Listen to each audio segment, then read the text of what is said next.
이제 단사화를 남겨두고 있는 커넥션인데요. 아직까지 풀어야 할 과제들이 너무도 많은 것 같습니다.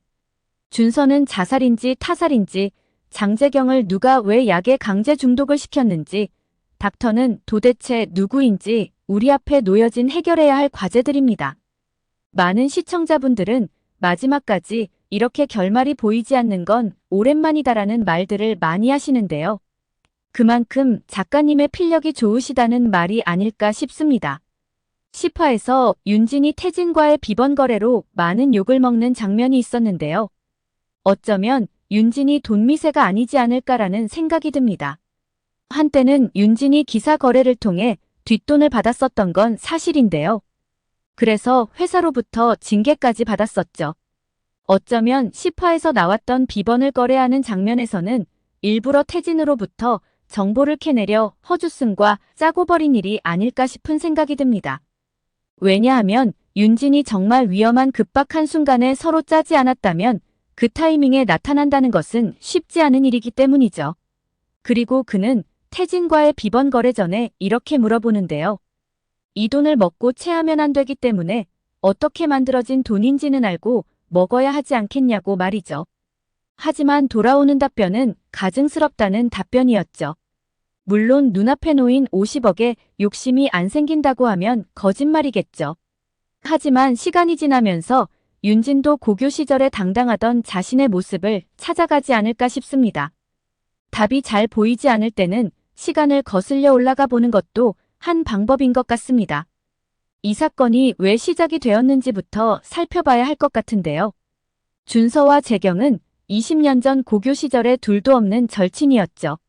그런데 최경태 죽음으로 인해 모든 것이 꼬여버리는데요. 눈앞에 벌어지는 불의를 보면 참을 수 없었던 재경은 경태의 죽음에 문제를 제기하죠. 그리고 이 상황을 목격한 준서가 종수무리들의 행위에 대해 진실되게 말해주기를 바랬지만 어떤 이유에서인지 그는 보지 못했다고 회피해버리죠. 결국 재경은 이 사건으로 다른 학교로 강제 전학을 가게 되면서 동고동락했던 오디오 파일 멤버들과도 연락을 끊게 됩니다. 그런데 20년이 지난 어느 날 준서가 갑자기 재경을 찾아오게 되죠. 그것도 재경이 대대적인 마약 소탕 작전을 성공하면서 특진한 날 말이죠. 그리고 의미심장한 한마디를 던지고 떠나는데요.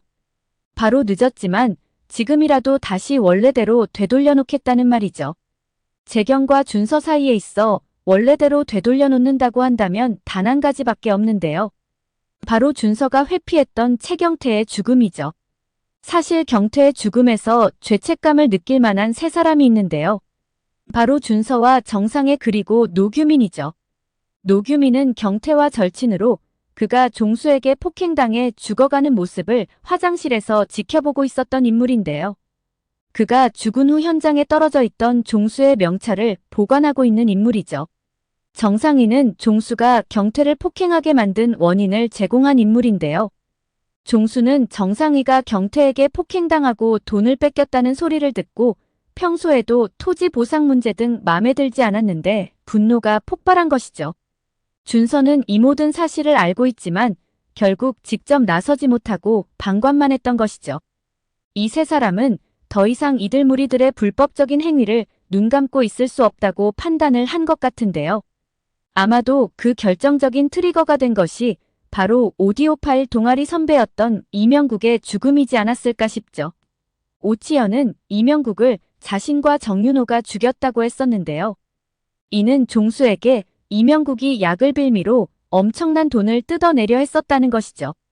하지만 그는 이때 폐암 말기였고 더구나 윤진의 말로는 그가 실종되기 전날에 자신에게 금형약품에 대해 내부 고발을 하겠다고 만나기로 했었다는 것이었는데요. 어느 쪽의 말이 더 신빙성이 있는 걸까요? 전 오윤진의 말이 더 신빙성이 있어 보이는데요. 오치현과 정윤호가 그를 죽인 건 맞지만 그 이유는 그가 내부 고발을 하려 한다는 사실을 알았을 것이고 이를 막기 위해 그를 살해한 것으로 보이죠. 그리고 그 시체를 금형약품 소유인 영륜 냉동 창고에 보관한 것으로 보이는데요. 일전에 재경과 윤진이 영륜 냉동 창고에 들어간 장면을 정상희는 CCTV를 통해 다 보고 있었는데요. 그렇다는 건 이명국의 시신을 오치현과 정윤호가 유기하는 장면도 보았을 것이라고 추측해 볼 수 있죠. 그리고 이 사실을 준서한테 이야기했을 것으로 보이는데요. 이후 두 사람은 더 이상은 이들의 불법 행위를 눈감을 수 없다고 판단하고 금형약품 내에서 만들고 있는 레몬뽕과 이명국의 살해범들을 세상에 알리기로 결심하죠. 하지만 금형그룹을 상대로 세상의 비리를 폭로하기란 쉽지가 않겠죠. 왜냐하면 언론에 기사가 난다고 한들 돈으로 기사를 내려버리기 때문이죠. 그래서 이들이 계획한 건 그 어떤 압력에도 굴하지 않고 굳건히 이 사건을 수사하고 보도할 수 있는 경찰과 기자가 필요했던 것인데요.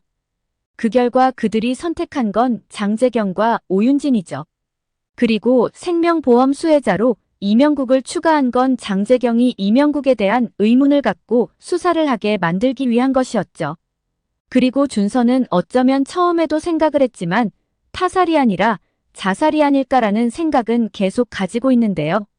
왜냐하면 준서가 살아있었다면 과연 재경이 이 사건에 대해 수사를 시작했을까요? 최경태의 죽음에서도 보았듯이 만일 준서가 죽는다면 재경은 반드시 수사를 통해 사건의 실체를 밝혀낼 것이라는 그에 대한 믿음이 있었던 것이죠. 죽기 전 공사장에 친구들을 협박하면서까지 불러낸 것 또한 자신의 죽음이 이 친구들과 관련이 있다는 것을 재경한테 알려주고 싶었던 것이죠.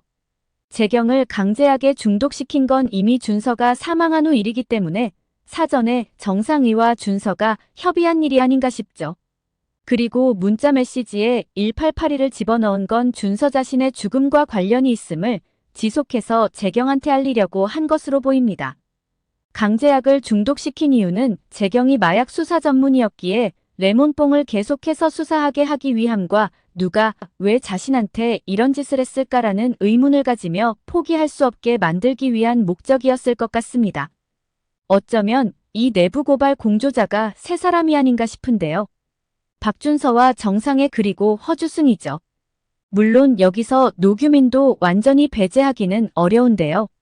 사실 중요한 단계에서 우연이라고 하기에는 허주승이 자주 등장한다는 것이죠.